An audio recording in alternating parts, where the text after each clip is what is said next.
E aí, gente, é isso aqui. No episódio de hoje, a gente vai começar uma série sobre tanto petróleo como gás natural. Então, eu queria explicar como essa commodity funciona como um todo. Resumo, esse vídeo vai ser somente sobre petróleo e o próximo sobre gás natural. O livro que eu tô usando é do Salvatore Carolo, que é da Wiley Finance, que ele escreve vários livros nesse contexto, né? E aí, no caso, ele fala sobre a relação do mercado de petróleo em si e do mercado de paper trading, né? Que é você fazer, por exemplo, investimentos em futures, em options, coisas do tipo.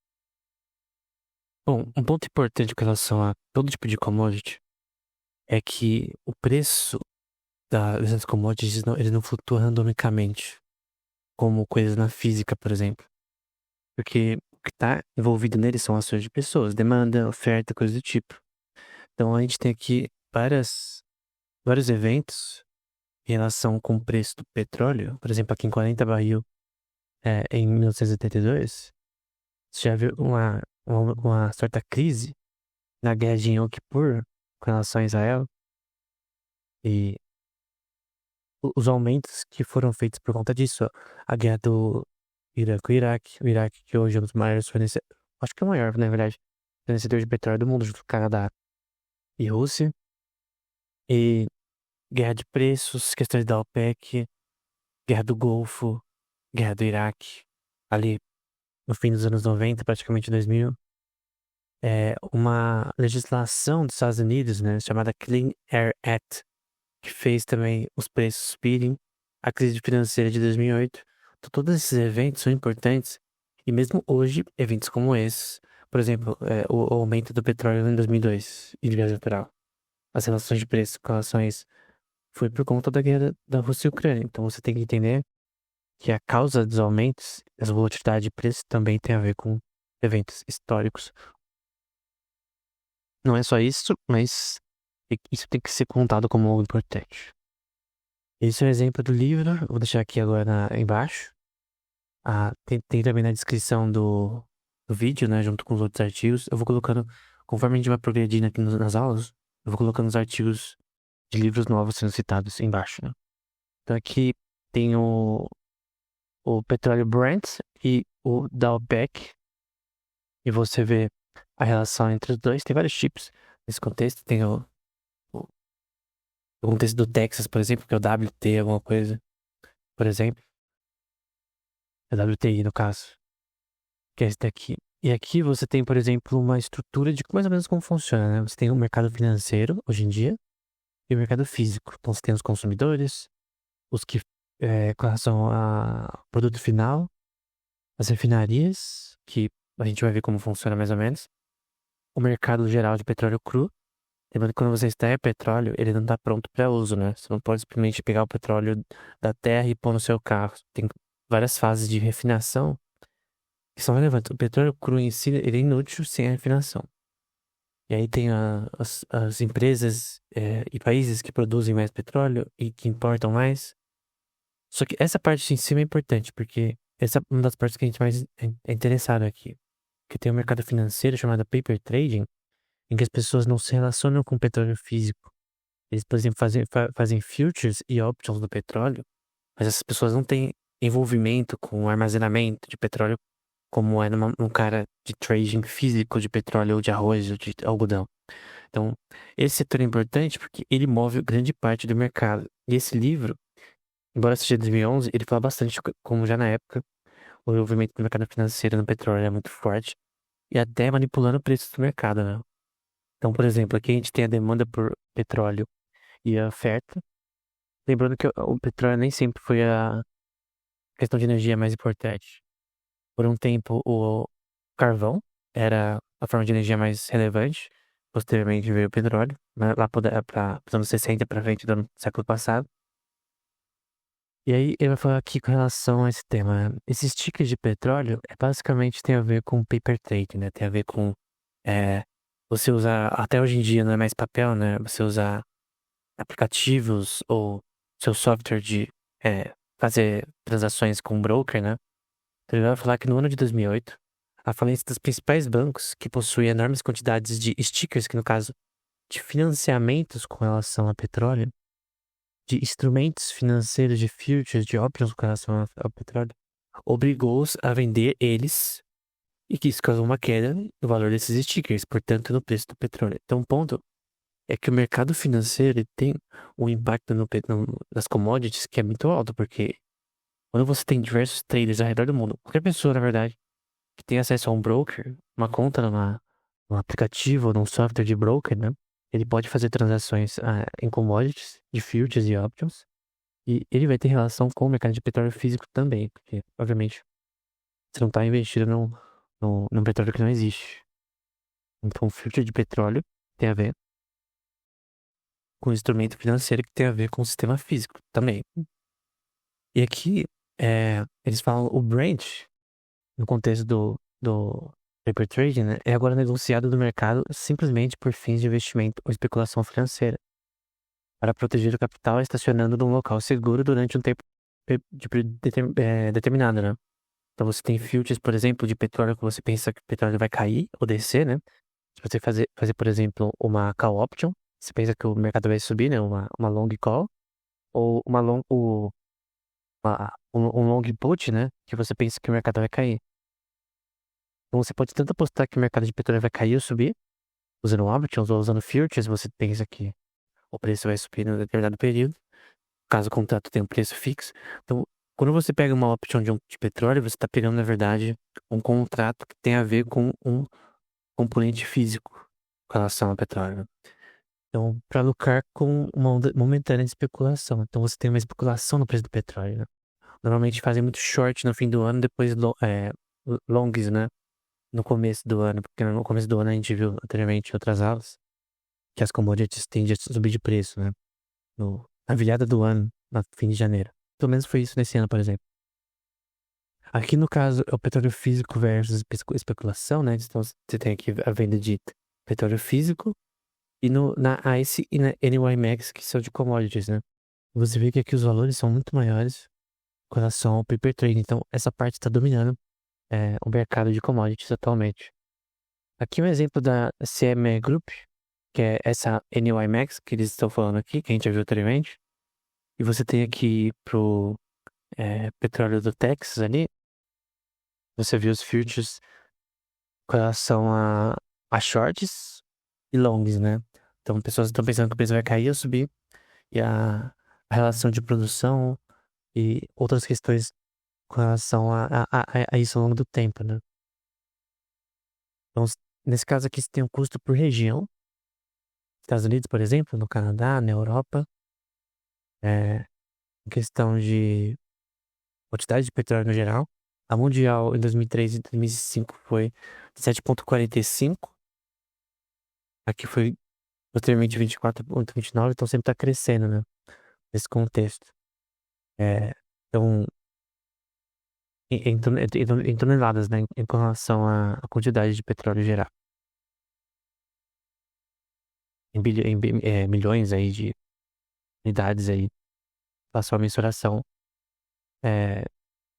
Nesse caso aqui é feito em terawatts por hora, né? Então aqui a mensuração é diferente, mas nesse caso aqui em terabytes por hora. Aumento na produção de petróleo aqui em Oman, no Catar, na Noruega, tendo bastante produção também lá. Os Emirados Árabes, no Iraque. E aí você vê que os Estados Unidos e a Arábia Saudita competindo nesse contexto, né? Desde 1900, né? Você vê uma... O Canadá não tá aqui, por exemplo. Eu não coloquei o Canadá aqui, mas o Canadá também tá bem forte nesse contexto. O principal importador hoje é a China, no caso de petróleo. Aqui a gente tem um custo por barril. Então você vê aqui no Reino Unido, no Brasil, no Canadá, nos Estados Unidos, em relação à produção. Principais empresas do setor, como a ExxonMobil, Chevron, que a gente já viu anteriormente em outras aulas, William Companies, Energy Transfer, Kinder Morgan, entre outras, né? Em capitalização de mercado, em dólares. Aqui, as principais fontes de energia. Eu não vou falar aqui sobre as principais fontes de energia no geral, mas vai ficar no petróleo. É basicamente aqui a produção em terawatts por hora de energia solar, energia eólica, energia por água, aquelas usinas que tem aqueles motores que. Tipo usinas de Itaipu, por exemplo, com relação à energia hidráulica. Acho que é hidráulica, não. Nuclear e de gás natural, né? E aqui você tem o petróleo e o carvão dominando. Mesmo hoje o carvão ainda é importante, mas anteriormente ele é maior que o petróleo. Então você vê aqui, ó, em 1950 ainda, o carvão sendo maior. E cada vez mais pra frente, com relação ao uso da gasolina, por exemplo, e derivados, né? É diesel, enfim, aumento com relação a ele, do uso, né, da demanda, a produção aumentou. A produção sempre aumenta com relação à demanda esperada, né? Pra você não ter um deadweight loss aí. Aqui é a mesma coisa, então você vê o consumo aumentando de petróleo em terawatts por hora, produção, em, lembra que é uma unidade de energia, em carvão, em gás natural e outras formas, né? E até é, energias renováveis ali também, que até tá marcando aqui. Aqui energia per capita de é, fontes de fóssil, então, tanto no geral quanto nuclear e renovável. Recentemente está tendo bastante investimento em energia elétrica e energia com base em hidrogênio no contexto de carros, né? Principalmente na Ásia, tanto carros elétricos quanto a Tesla, por exemplo, ela tem um mercado maior na Ásia do que nos Estados Unidos e na Europa, com relação a carros elétricos e a carros movidos a hidrogênio. O problema de carros movidos a hidrogênio é que normalmente tem que explodir em alguns contextos, né? Então, esse problema tem que ser resolvido e também relações de custo, né? Dessa forma que funciona interessante, o motor movido a hidrogênio. Então, você tem o Canadá, por exemplo, os Estados Unidos, Austrália, é, então, ainda assim, o foco é em as fontes comuns, né? Com relação a carvão, petróleo, os derivados como querosene, propano, diesel, enfim. E também tem questões de proporção, né? Para cada tipo de produto desse contexto. Gasolina, por exemplo, com relação ao que você vai comprar no posto. Na Suécia, você vê que tem bastante mais energia renovável. E questões de uso, por exemplo, de cana-de-açúcar e coisas do tipo. Milho também. A geração de etanol. Então, tem crescido também. Mas são substitutos, né? Então, normalmente a pessoa sempre escolhe gasolina, etanol e o diesel e outros são substitutos apenas. A principal. E aí a pessoa vai pelo preço e também o quanto que ela consegue rodar com aquele tanto, né? E o preço que você paga, na verdade, pela gasolina, pelo etanol e tudo, é pelas milhas que você percorre. Esse tem que ser o cálculo, na verdade. Não o preço por litro. Então, se gasolina você consegue correr no seu carro, né? Depende do carro. Mais do que com outra, né? O carro full flex, é melhor você escolher aqui. Você consegue dar mais, obviamente. Questão de preço por quilômetro rodada, né? Aqui você tem é, algumas demandas por produtos em relação a petróleo. Na Europa, por exemplo, como nafta, gasolina motor, querosene, o gás diesel, o próprio diesel, entre outros. Nos Estados Unidos também você vê até por gás natural bem maior, etano, nafta. Nafta também é derivado de petróleo, diesel, enfim, total de produtos no geral nos Estados Unidos tem bastante demanda nesse contexto. E são algumas predições e também dados atuais da IEA, que é International Energy Agency. Eu vou colocar algumas imagens deles, que é a previsão deles para 2030. Esse negócio de previsão não funciona, essa é a verdade, mas eles colocam os dados também atuais, né? Então, aqui, por exemplo, a demanda por petróleo, desde 2017 até 2025, atualmente. A demanda aqui no caso, ao longo dos anos, questão de crescimento. Por aqui, biofuels, né? Que é energia renovável, etanol da vida, ou energia limpa, né? Como eles dizem. Só que uma coisa, a energia limpa não vai dar o suficiente para a demanda com relação a quilômetros quadrados pela energia que você for usar. Então, no momento são substitutos, né? Não substitui a gasolina, por exemplo, diesel e outras coisas. Aqui é a capacidade de produção da OPEC de 2016 até 2030. Veio que 2020 cresceu bastante. Aqui da Arábia Saudita, Iraque e outros países. Aqui no caso é no Oriente Médio. Então Rússia, laranja. Oriente Médio aqui amarelo.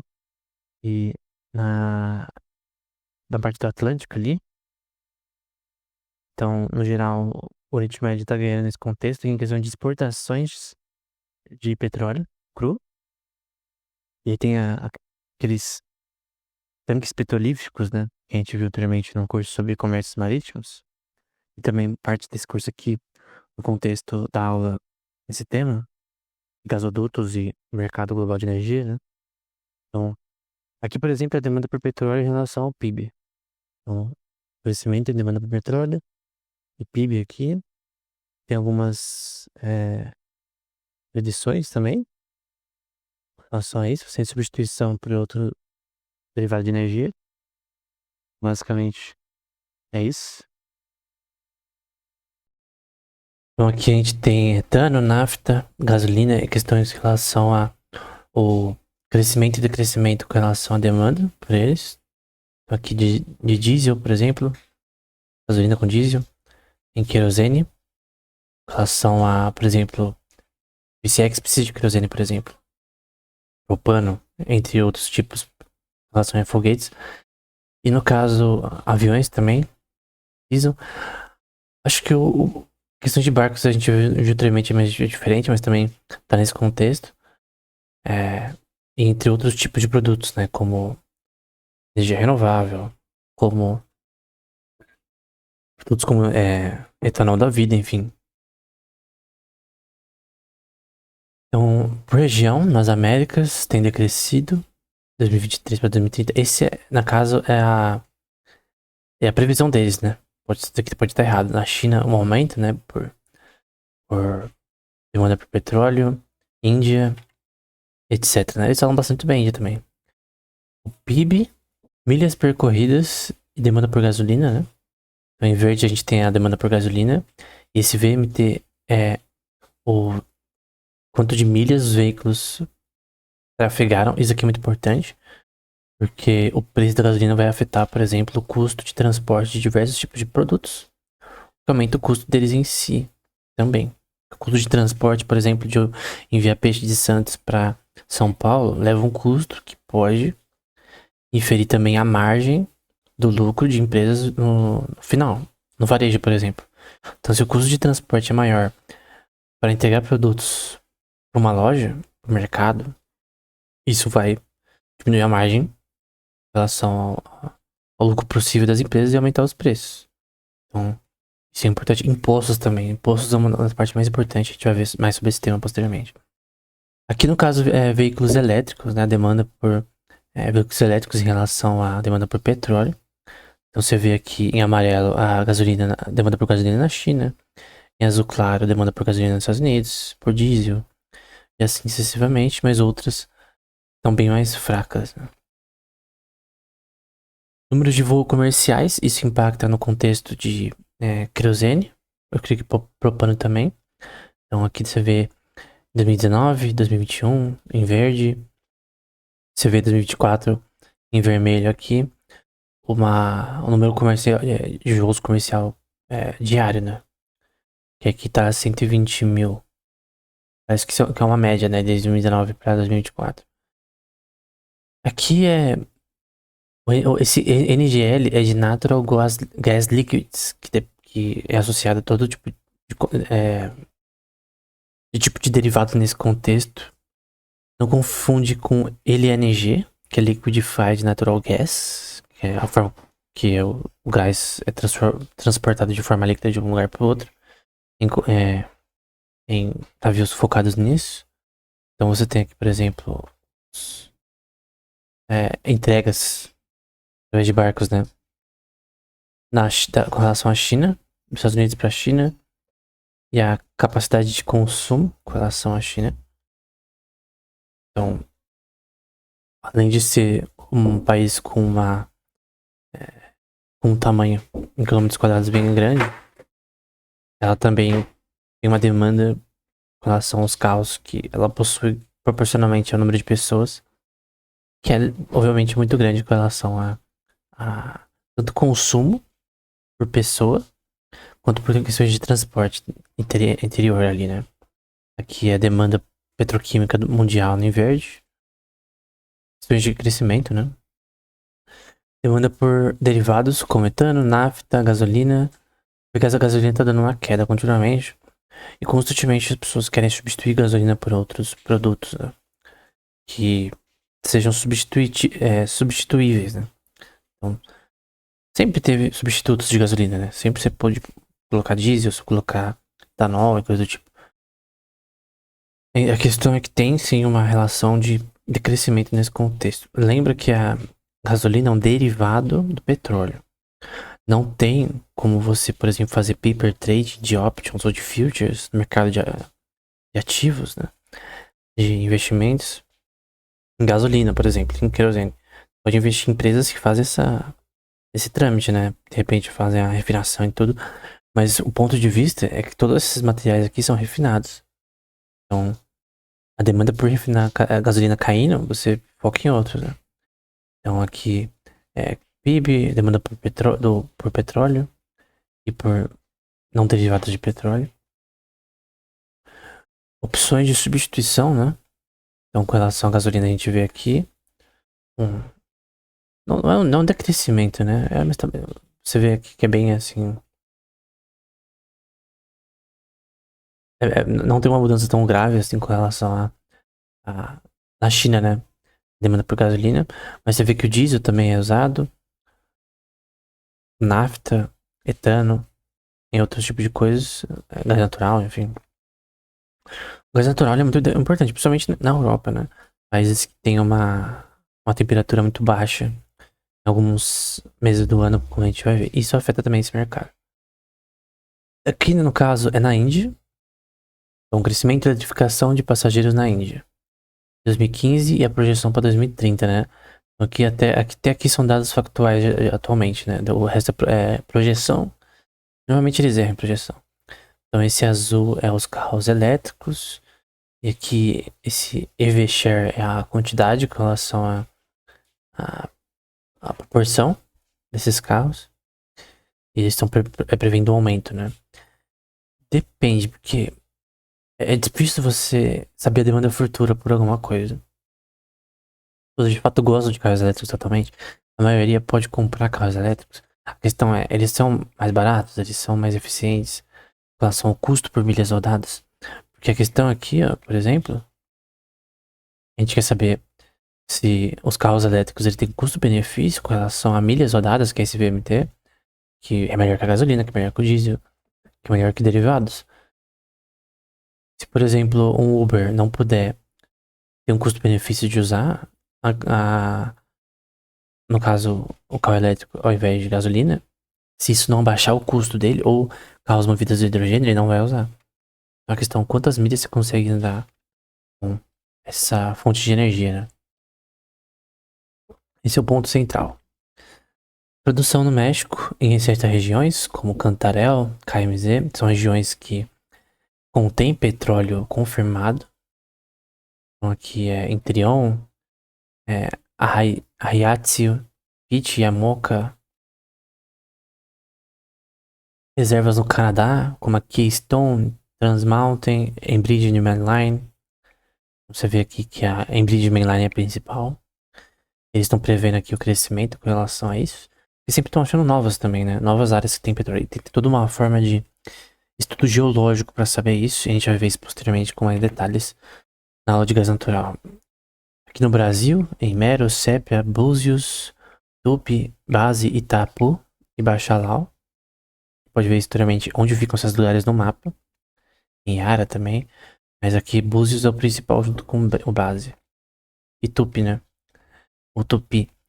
Oferta de petróleo na Ásia. Você vê que a China é o principal com relação a importar, na verdade.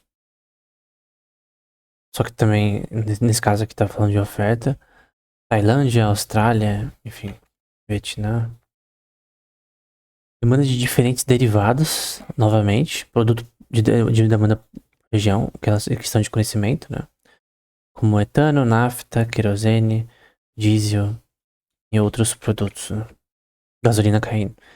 Uma coisa que fica clara nesse reporte é que a gasolina tá caindo bastante ao longo dos anos. Bom, questão de, por exemplo, na Europa. A gente tem aqui o petróleo, Brent, que é relacionado a esse contexto europeu aí. E questão de temperaturas na Alemanha. E você vê uma correlação possível, né? Da temperatura, que é esse mais escuro. O tracejado é o petróleo. E você vê que na tempo de inverno, a queda na temperatura a demanda, nesse caso, a área principal que você tem que entender é essa aqui. Então, vou pegar minha caneta aqui novamente. Então, você tem essa área aqui, em que você tem uma correlação. Vou fazer isso aqui melhor. Essa área aqui, é que você tem nessa região aqui uma correlação com a necessidade aí de petróleo. A gente vê essa curva aqui. Vou fazer de azul. E, no caso, colocar aqui uma outra cor. A demanda aqui, no caso, pelo Brent. Então, por que eles precisam? Porque fica muito frio e eles precisam de energia, de gás natural. E petróleo também. Nesse caso é gás natural. Perdão. O gás natural é a questão com relação a eles se aquecerem nas casas deles. Então, obviamente tem um sistema de tubulação que faz isso, assim como no Brasil também tem, né? Um sistema de tubulação debaixo da terra que entrega isso daí assim como água. Então, basicamente, tem uma correlação lá na Europa de demanda por gás natural. E por isso que a Europa não pode fazer guerra com a Rússia, por exemplo. Simplesmente eles precisam do gás natural da Rússia, senão as pessoas vão passar frio no inverno. Tem pessoas que podem até ficar doentes nesse contexto se eles não conseguirem manter o seu padrão de energia normal, né? Se a gente vai falar de pessoas idosas, coisa do tipo. Aqui é a forma de cálculo com relação no Oriente Médio, ao preço a ser pago pelo petróleo. Então você tem aqui, por exemplo, do faturamento obtido pelas vendas dos produtos finalizados, que é SA, o custo de transporte, que é o B, o custo de refinação, que é o C, o D é o financiamento e outras questões, e a margem garantida com relação ao consumidor. Então, obviamente, nesse ponto aqui você tem o produto final. Então você vai lá na sua Shell pra colocar sua gasolina. Eu acho que é com 2 L's. E no caso, no produto final, o produtor tem que ter uma margem, né? É franqueada a Shell, ele tem que ter uma margem aí. Vamos supor que seja de 11%, que já é alto para esse setor. Com relação a todo esse processo, tem uma margem ainda de lucro. Então, no consumidor final, obviamente, isso é importante. Só que tem uma coisa, os impostos, se o preço por P, por exemplo, definido pelo mercado, você tem sempre que fazer isso mais a porcentagem de impostos que eu vou fazer I, porcentagem, e no fim vai ser igual ao preço final, que eu vou colocar como PF. Então, porcentagem de imposto, aqui no caso é vezes. Opa. Então, eu não vou fazer de novo isso aqui, vou colocar aqui. A porcentagem se faz vezes o produto anterior. Então, só conceptualmente entende isso, que é o preço que seria definido pelo mercado, mais o imposto vezes a questão do preço, que no fim vai dar o preço final. Então, aqui só entende como mais imposto, né? Uma certa porcentagem. E aí, você tem, por exemplo, questões com relação à Guerra do Golfo, por exemplo, na página 43 desse livro. Durante a mudança acho que bastão é um termo específico ali. Antes da eclosão da Guerra do Golfo, o preço atingiu 40 por barril, como a gente já viu no começo da aula. Foi um pico de curta duração, mas uma especulação cambial do tipo emocional que não teve nenhum efeito real sobre os movimentos brutos. Então o preço aumentou, mas a oferta não, na demanda. Quase uma celebração do próprio evento. Na mesma noite em que começou o bombardeamento de Bagdá, preço caiu de $40 para 16, para $20 por barril. Então você tem que entender que eventos geopolíticos, principalmente ali no Golfo Pérsia, Estreito de Hormuz, são importantes. No Mar Morto também, Canal de Suez, são importantes para questões de precificação. Às vezes nem vai mudar nada o conflito em si. Questão de oferta e demanda. Mas o que pode mudar é a especulação nesse tema. Pode fazer os preços descerem ou subirem. E aí vai ter um desequilíbrio na oferta e demanda em relação ao natural. Ele vai também falar sobre o embargo da ONU, né, ao Iraque, fez com que o reinício da produção no Kuwait fosse compensado pela paralisação das exportações do Iraque, né? Ou seja, vários países que importam petróleo começaram a ter problemas. O Kuwait é muito focado aí nessa questão de petróleo. Este equilíbrio durou até 1996, quando o crescimento da procura ocorreu, né? E as consequências do acidente do Chernobyl começaram a empurrar o preço do petróleo para além da faixa de $20 por barril. Então tinha aquela visão, ainda tem, né, de energia limpa através de energia nuclear. Mas o acidente do Chernobyl, por exemplo, fez com que essa visão de investimento em nuclear parasse um pouco. Então, aqui ele vai falar sobre os componentes da gasolina na página 51.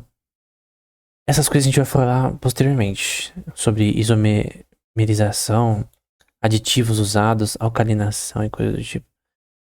Para diferentes tipos de produtos aqui, derivados são diferentes, né? Por exemplo, tem os componentes da gasolina, né? Como aromáticos, olefinos, benzeno, sulfúrio. Tem o número aí com relação à composição química. Tem uma relação aí aritmética bem interessante que a gente vai ver posteriormente, com relação à composição da estrutura aí dos próprios componentes que fazem os derivados do petróleo. Aí você tem a parte de cracking, de topping, de reforming, por exemplo aqui no nafta e de butânio. Tem várias, por exemplo, quando você faz cada tipo desses derivados de petróleo, você também tem componentes que vão ser adicionados para fazer com que o sistema funcione, né? Então você tem o preço de matéria-prima, que é importante para a refinação também, que a gente vai ver posteriormente. Aqui é o esquema de refinaria simplificado, né? Aqui a gente tem o petróleo. Aqui a gente tem as partes com relação a partes com relação a esse refinamento, como a isomerização, reformação, alcalinação e cracking, que a gente vai ver posteriormente. No começo a gente tem a destilação, nessa parte. E aí você tem o nafta virgem e tanto o pesado quanto o leve, que a gente já vai ver mais sobre isso. A desulfurização. Tem uma parte que você tira coisas inúteis do petróleo cru, né? Porque você tem que tirar o que é inútil para você fazer o refinamento também. Aí você tem a gasolina, questões como querosene, entre outras coisas que são feitas em diferentes estágios e partes diferentes com relação à refinaria. Um ponto importante são os impostos sobre o petróleo, né? A gente vai voltar para aquela parte que a gente estava vendo posteriormente. Então a gente vê, por exemplo, os impostos é o vermelho. Vai ter a próxima aula a gente vai falar sobre impostos. Então, os vermelhos são impostos. A gente vê, por exemplo, que no Japão está um nível alto, na França, na Alemanha, 50% aqui com relação ao litro de petróleo. A margem da indústria de lucro bruto, creio eu, então de 22% aqui, 23% no geral, na maioria dos países. No G7, por exemplo, na OCDE. Aqui nos Estados Unidos, 37%, 24%. A menor é esse de 15% na China, com um imposto de 38%. Quando você tem uma margem de lucro baixa, com mais imposto, você tem problemas. E aqui você vê o preço do petróleo, né? Então, você viu, por exemplo, o preço do petróleo lá embaixo aqui, mas essa relação de preço depende se você está falando sobre de consumo, né? Isso vai afetar o consumo, na verdade. Aqui são os gastos de capital por refinação em 39 empresas. Japão, Austrália, Europa, etc, né? Na China. Em bilhões de dólares. Então, dá pra ver que em 2009, 100 bilhões, aí o custo abaixou em 2015 para quase 80. Então, todo setor você tem que ter uma questão de baixar o custo, mas nessa área de petróleo e gás natural, a gente vai ver um cálculo posteriormente em seguros, né? A gente vai fazer uma aula sobre matemática com relação a seguros posteriormente. Você tem essa questão de, não só de depreciação e amortização, mas depressão. Você tem o que é chamado de depletion. Então, vou colocar aqui. Depleção. Que você calcula a relação com relação a você extrair esse petróleo ao longo do tempo e o quanto você ganha e perde nesse contexto, além de um cash flow contínuo, né? Um fluxo de caixa contínuo, porque você tem que ter sempre investimentos. Por isso que em empresas de petrolíficas, né, o cash flow não é tão importante. Seguindo o Buffett aí. Empresas industriais no geral. Aqui é a capacidade de refinaria global, de refinar petróleo. Não adianta você extrair o petróleo e não refinar. Porque você vai ter um custo que você não consegue converter no produto final, né? E questão também de demanda, né? Se a oferta subir acima da demanda, você tem problemas. Embora nesse caso você pode guardar o petróleo com certa... os derivados do petróleo com certa capacidade. Sem perder questão de investimento, né? Então a gente tem o Brasil, China, Índia, Estados Unidos, enfim, com capacidade de refinação. A China, por exemplo, tem bastante. O Oriente Médio, os Estados Unidos. O Brasil você vê que é bem baixo em capacidade de refinação, que é um problema. E muitas pessoas falam com relação a isso. Aqui é a importação por parte da China. Países como a Malásia, Brasil, Oman, Arábia Saudita, Kuwait. Eles importam bastante do Canadá também, que não tá aqui. Rússia. Tem a projeção aí de importação. Então, para o mercado de petróleo, a China é muito importante. Aqui, importação por parte da Índia, do Oriente Médio, Rússia. Tem uma boa relação com a Rússia, África e América do Norte. Aqui, o destino do petróleo. Então, você tem refinarias locais, equity de empresas de petróleo. Essas são as principais no contexto que a gente quer aqui, né? Que é no mercado de equity e no mercado de spot market, né? Esse mercado aqui é o que a gente tá falando sobre opções ou futures, né? Então tem como você investir no preço do petróleo, né? Especular no preço do petróleo e ganhar através disso. Ou empresas do petróleo, né? Você acha que empresas do petróleo que são boas, que vai ter um crescimento futuro. Você conhece elas, né? No Cazaquistão da vida. Urziquistão e tal, ali perto do Mar Cáspio, você investe nela, né? Com base em reservas futuras, né? Coisa do tipo.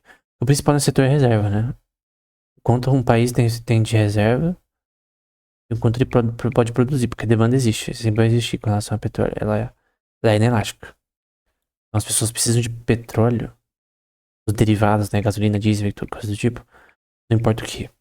Os substitutos, não, como carros elétricos, coisa do tipo, não conseguem, etanol, suprir a demanda atual de energia. A questão de transporte, de locomoção e coisa do tipo. Você pega um ônibus, você não tá comprando gasolina na prática, ou diesel, o que for, o etanol, mas você tá usando um produto que vai continuamente usar. Então, por exemplo, pessoas pegarem ônibus, coisas do tipo, você precisa. Avião e coisas do tipo, você precisa. Ou Uber também, você precisa de ter esse mercado funcionando, porque senão os preços aumentam. Naturalmente. Esse é o modelo industrial clássico em relação à produção. A gente vai ver posteriormente o moderno. E eu vou entrar na parte química posteriormente com mais detalhes depois. Aqui é a oferta de petróleo cru, o sistema de refinarias. Tem várias questões que a gente vai ver anteriormente, como vídeo screaming, coisa do tipo. Tem os produtos como gasolina, gás e outros tipos. Querosene, propane, blá blá blá. E aqui produtos sazonais também, coisa do tipo. E aí você tem a questão do mercado de ações e de equity, né? Que também são relevantes nesse contexto. E que a especulação nesse contexto também faz questões com relação à demanda por... aos preços, na verdade, da gasolina. Também demanda por investimentos nesse contexto, né? Então, esse é o modelo tradicional. E aí você tem o modelo moderno, em que você corta essa parte aqui. No caso, essa parte de conversão e questões aqui com relação a químicas que não são tão mais interessantes. E outras questões com relação a questões tecnológicas que aumentam a produção em relação ao custo por faturamento em todo o processo de cadeia de produção. Mas a gente vai ver isso daí com mais detalhes posteriormente. Na prática, a gente tem a extração, que a gente vê aqui, tem várias formas de extração. Algumas que são consideradas legais em alguns países, como na França e coisa do tipo. A gente vai ver também sobre isso. A gente tem o transporte. Normalmente pode ser feito por uma empresa terceirizada. Eu vi na lei de bases do Milley, então vou colocar aqui lei de bases. Eu escrevi sobre a lei de bases no ano passado. Umas 200 páginas sobre. Em que ele faz várias mudanças na legislação com relação a esse tema.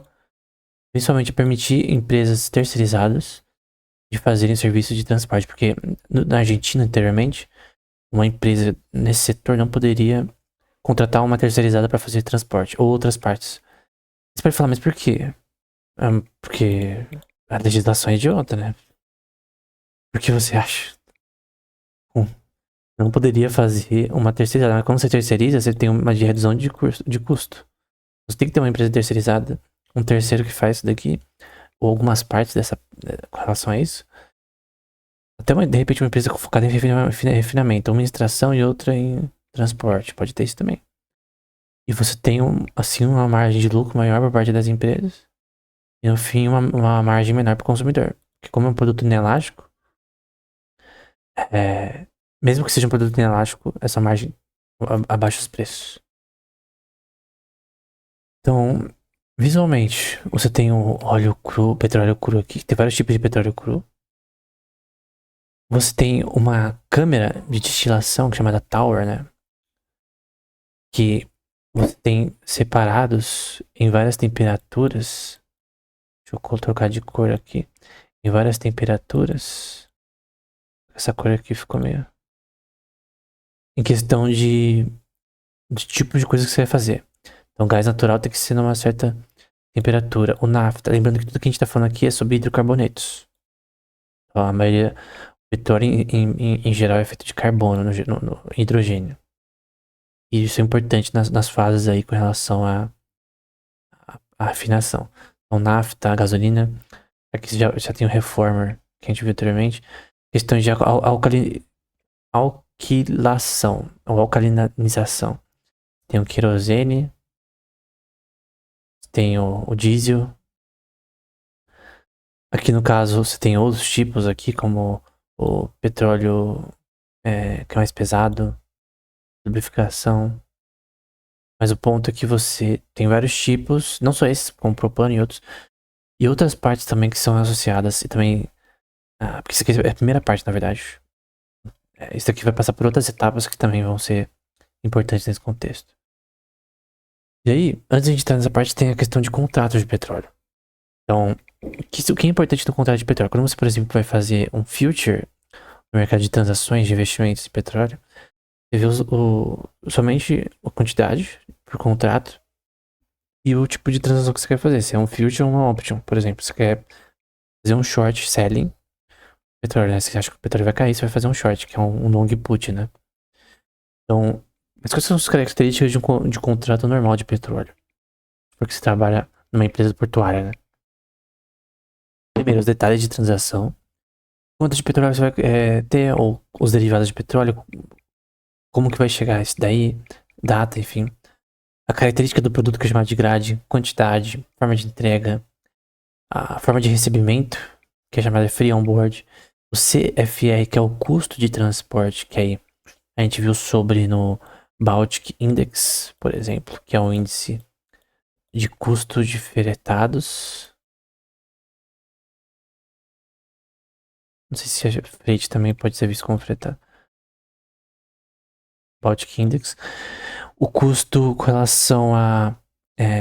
eu sempre esqueço essa palavra em português.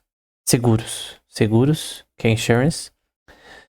Então, se der ruim, se perder carga ou demorar, enfim, tem seguros com relação a isso, de ambos os lados. Tem empresas que às vezes elas não acharam um comprador, a viagem demora, você ir para um lado do outro, passando pelo Atlântico, pelo Pacífico, enfim. E esse 10, ou Delivered Ex-Ship, é achar um comprador durante a viagem. Então, durante a viagem, você acha um comprador desse petróleo. Outra questão é questões de inspeção. Então, você chega no porto. Você comprou de forma privada esse petróleo, né? Vamos supor que a Shell tá comprando petróleo ou uma empresa que vai fazer um transporte. Vamos supor que seja, de repente,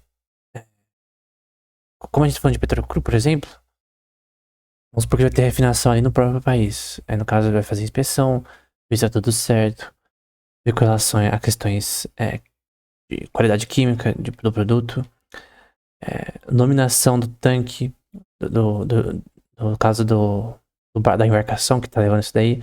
Você pode, a gente já viu anteriormente numa das aulas, ver onde tá o barco, em que lugar do mundo tá o barco, quanto tempo falta pra ele chegar e coisa do tipo. Ele tá no Porto de Santos, aí você já consegue meio que ver o tempo de chegada e acompanhar isso. Confidencialidade, questões privadas com relação a esse contrato.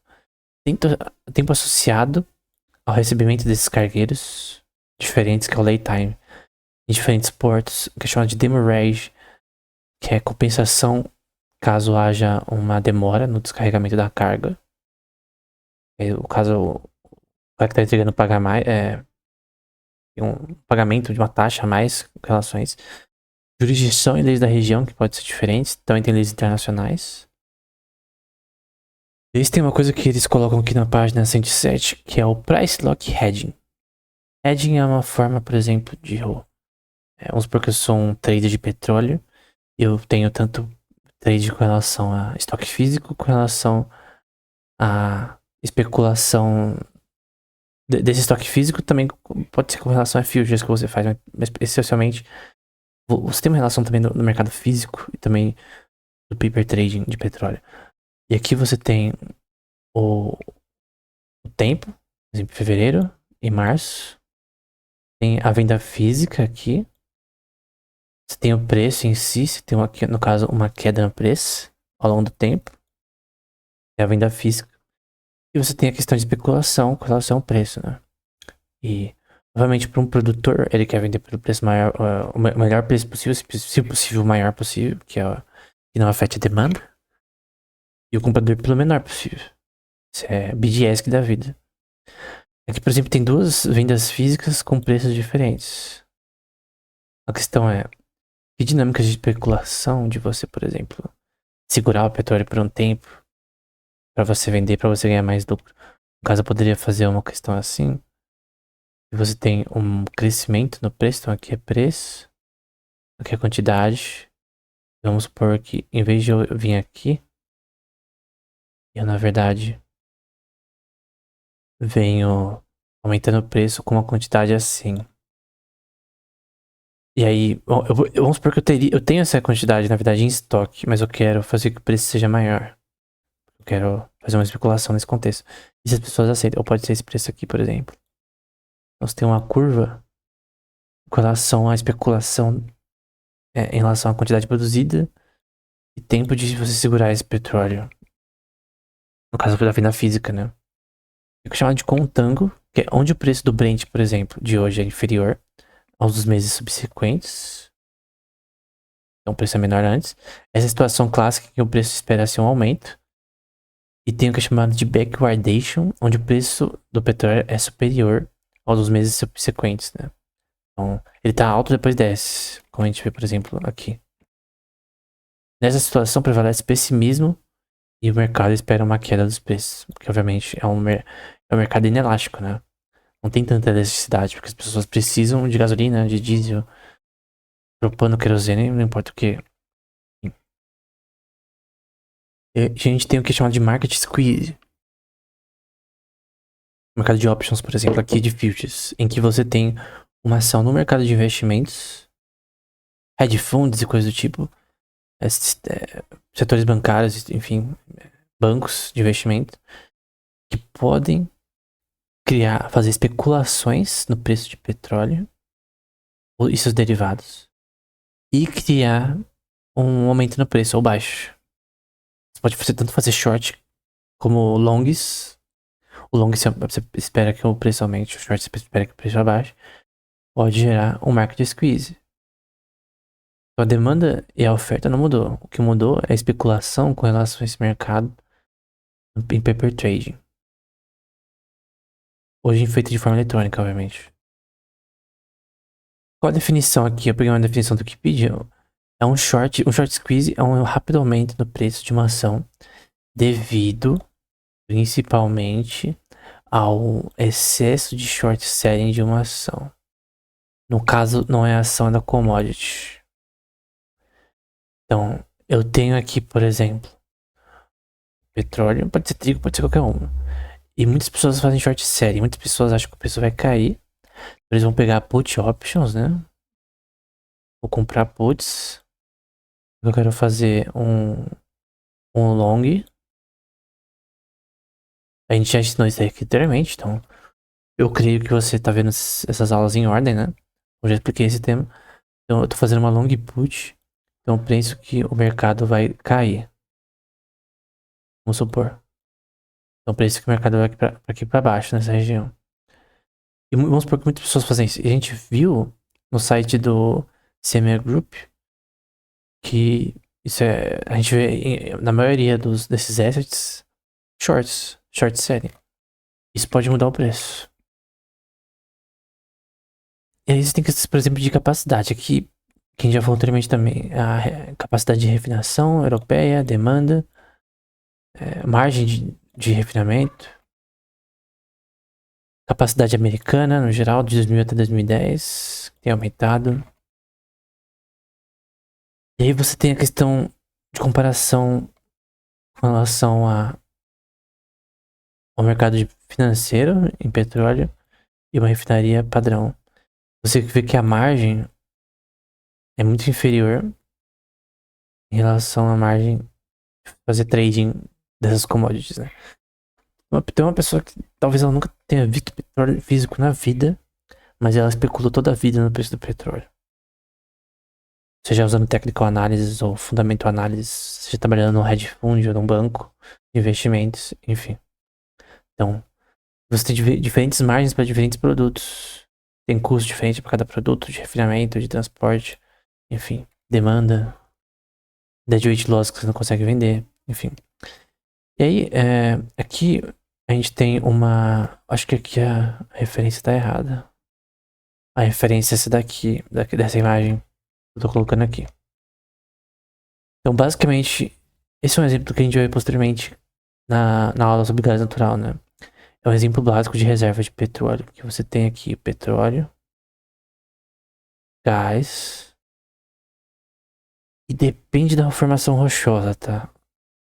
Essa imagem é muito simples e é inferior às que a gente vai ver posteriormente.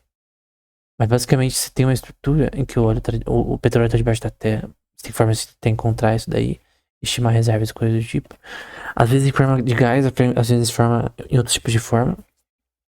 Pode ser em gás, por exemplo, se converte para líquido. E aqui no caso, nesse exemplo, tem água embaixo. E você quer ter formas de extrair isso daqui o máximo possível e tentar achar também mais regiões com esse mesmo. Estimar reservas. Assim, o uso comum do termo petróleo bruto, aqui é uma definição, né, desse mesmo artigo, inclui todos os derivados de hidrocarbonetos. Por isso que esse mercado é chamado de hidrocarbonetos, né, como gasosos, líquidos e sólidos. No reservatório, as proporções dos constituintes de petróleo bruto, que ocorrem na forma gasosa, na forma líquida, na fase sólida, né, depende da temperatura e pressão subterrânea desse contexto, depende do tipo de formação rochosa dessa região, depende de inúmeras questões contextuais, inúmeras, né? Com relação ao tipo de lugar que o petróleo está armazenado, a reserva. Os derivados de hidrocarbonetos do petróleo bruto são predominantemente, né, derivados de alcanos, né? A gente vai ver como funciona isso na parte química. Derivados de cicloalcanos, bem como vários derivados de hidrocarbonetos aromáticos, né? No geral, é carbono e hidrogênio. Enquanto os outros compostos orgânicos contêm nitrogênio, oxigênio, enxofre e outros vestígios de derivados metálicos como ferro, cobre, níquel e vanádio. É assim que Deus fez essa commodity e é assim que ela funciona, mas o ponto é que, principalmente carbono e hidrogênio. E isso é importante na forma que isso vai ser refinado. Porque a quantidade de hidrogênio, por exemplo, nesse contexto, nitrogênio vão ser importantes. E a questão do que você quer tirar do petróleo cru. Tem coisas ali que são inúteis e você tem que tirar, senão você afeta a qualidade do produto final. Em questão geral de porcentagem média, carbono 83 para 35%, hidrogênio 10 para 14%, por isso que é chamado de hidrocarbonetos. Então, carbonetos de carbono. Você tem ali também nitrogênio um pouco, mas faz relevância. Oxigênio, sulfúrio. Você viu que naquela parte anteriormente, que em algumas etapas tem a desfluorização. Muitas etapas tem uma parte que tira o sulfúrio, por exemplo. Vou voltar aqui porque eu acho que é um slide posterior. Mais anterior. O ponto é que essas coisas vão ser importantes. A forma de o produto ser feito no geral. E aqui tem os tipos de petróleo cru, né? Derivados com relação aos mais pesados. E a diferença de produção deles tem uma diferença. E os mais leves, né?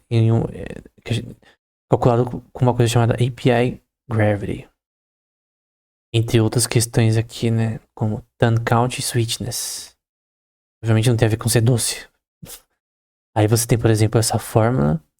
Que você usa a gravidade específica dele. Temperatura, coisa do tipo. Pra saber essa relação aqui. O tipo que é. Questão de peso, né? Isso impacta na forma de produção que a gente vai ver posteriormente. Aí você vê aqui, de novo, a proporção de carbono e hidrogênio, que é maior. Sulfúrio, oxigênio e nitrogênio. Como a gente já viu anteriormente. E de uma forma mais clara, né? Aqui a gente vê, por exemplo, a temperatura com relação à gasolina, a querosene, a diesel e outros aqui, como parafina, asfalto.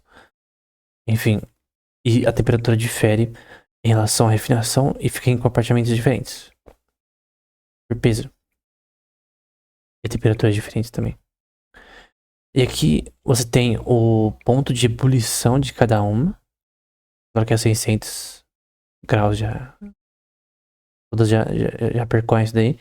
Mas de isoparafinas, os naftenes aromáticos, os naftearomáticos. Você vê aqui gasolina, querosene, diesel, o petróleo de gás pesado, lubrificante e outros, né? E a porcentagem de tipos moleculares ao longo do tempo, né? Dessas curvas. Além de componentes aqui de nitrogênio, sulfuro e oxigênio. Então, em muitas dessas partes você tem que retirar questões inúteis também desse petróleo cru. Aqui, por exemplo, cicloalcanos, parafina, um triângulo com relação à quantidade de cada um nesse contexto. E esse tipo de coisa a gente vai ver posteriormente, mas tudo isso é importante você entender, porque essas relações são importantes na parte de produção. Pra entender como a produção funciona, isso daí é importante.